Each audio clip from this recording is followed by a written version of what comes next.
اور خاموشی ہی اچھی ہے، لیکن بات کو روکنا بھی نہیں چاہیے، اور اس کا محبوب صلی اللہ علیہ وآلہ وسلم ہی اس کا دیدار ہے۔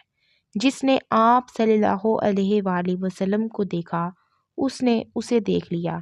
یہ عجب بات ہے، حقیقت کی تلاش انسان کے در تک جا پہنچی۔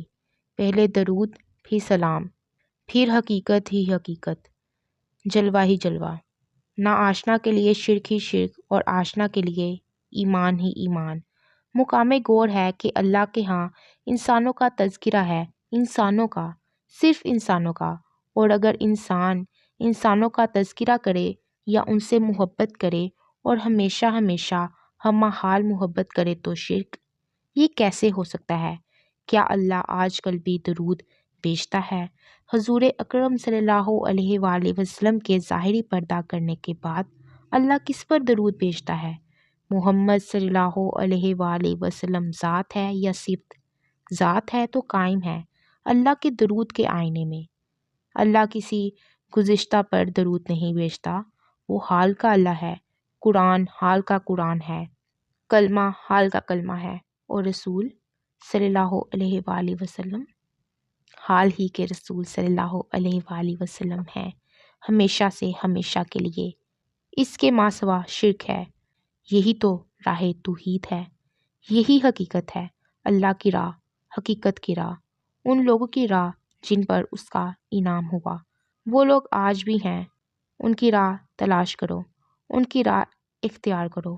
وہ لوگ ہی حقیقت کے جلوے ہیں، مظاہر انوار ہیں، مشاہدۂ تجلی ہیں۔ وہ جو جلوہ گزر گیا تھا نظر سے، وہ پھر نظر میں آباد ہو جائے گا۔